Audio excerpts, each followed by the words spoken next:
Hello and welcome to Point of View. Today I'm driving a 2015 BMW 520i. Now this is the F10 model and this is also the facelift version. This has a 2-liter petrol turbocharged engine with 135 kilowatts. It has actually quite a lot of options. It has the bigger navigation system Professional, the I don't know what to call this center screen, digital center screen, leather seats, sports steering wheel. It has the luxury package, which adds some nice details along the interior and also exterior. It's done 16,000 kilometers.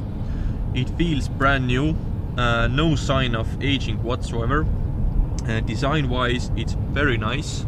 From the inside you are greeted with very nice leather. This is the Dakota leather with I don't know, it's sort of dark brown wood inlays. It's very luxurious inside. The steering wheel is just the right size with sporty handles. It's the sports steering wheel, if I'm correct.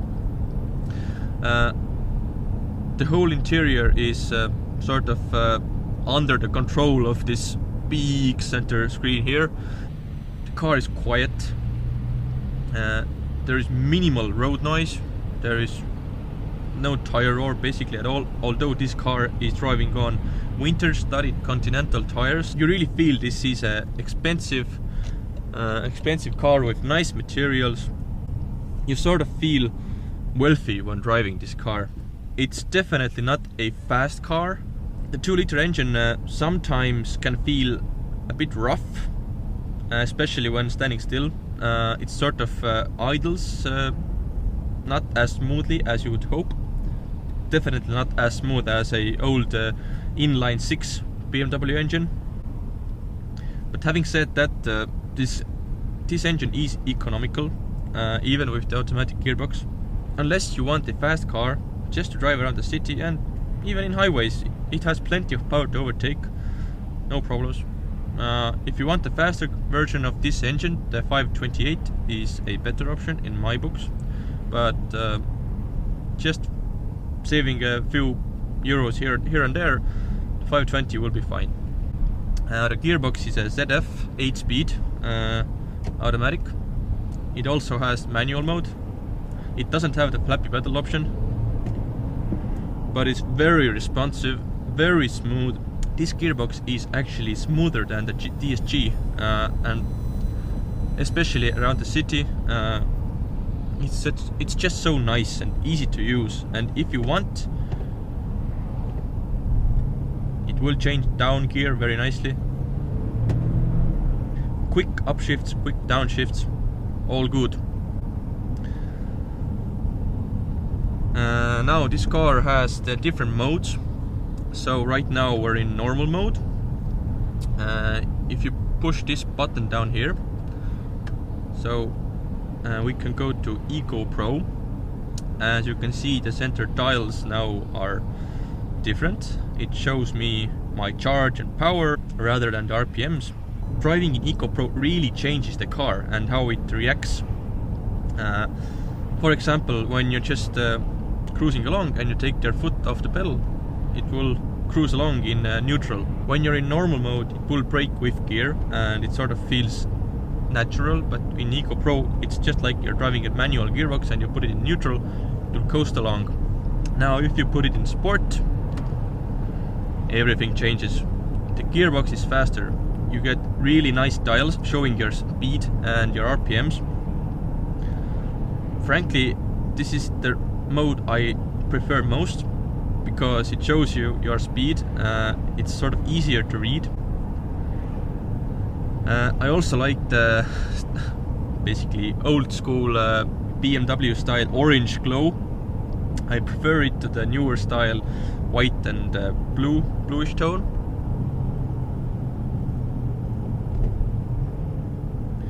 Very little engine noise is coming into the cabin. That's because of the 2-liter turbocharged engine, and the turbo eats away the noise. But in a car like this, do you really want a lot of noise.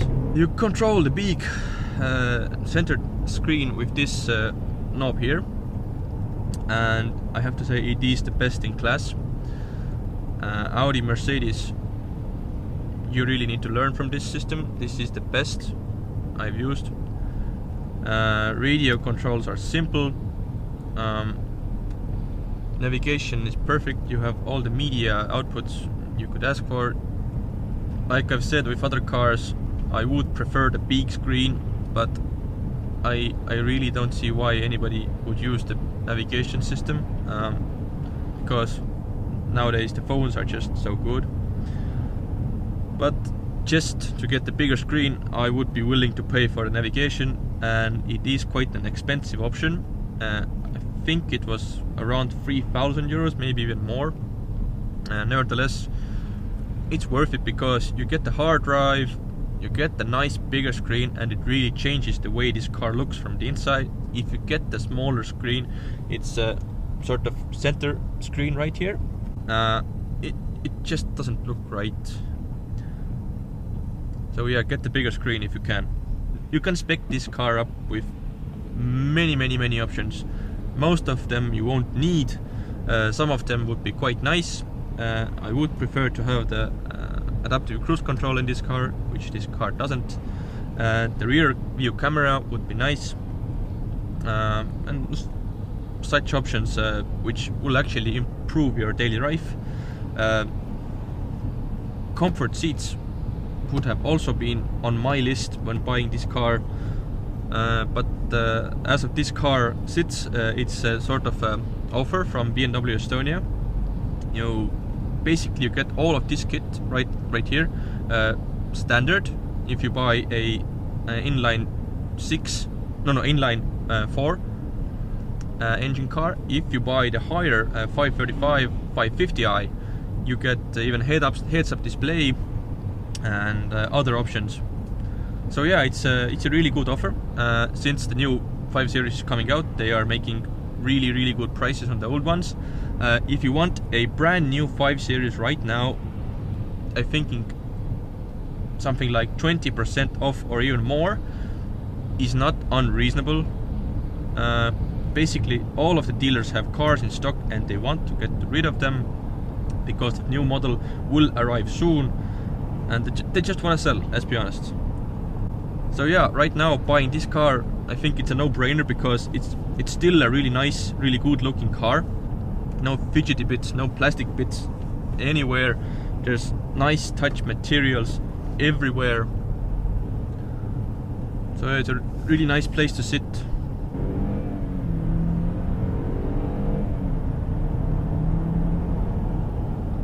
Now as for handling, this is sort of typical BMW. The steering is really nicely weighted,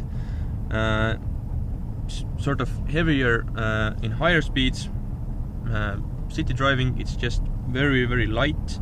It's not as light as VW Group's cars, but I actually prefer this sort of heavier steering wheel. It might not be everybody's cup of tea, but I like it. Just for the looks, I would prefer the M Sport, but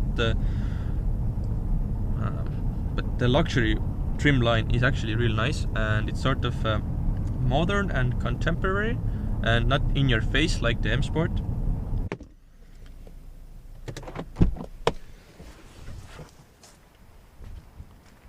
So a quick look on the outside. This has the Jatoba brown metallic paintwork.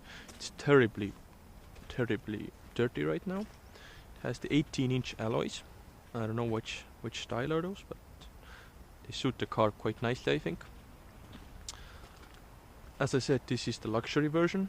You get some details around the car.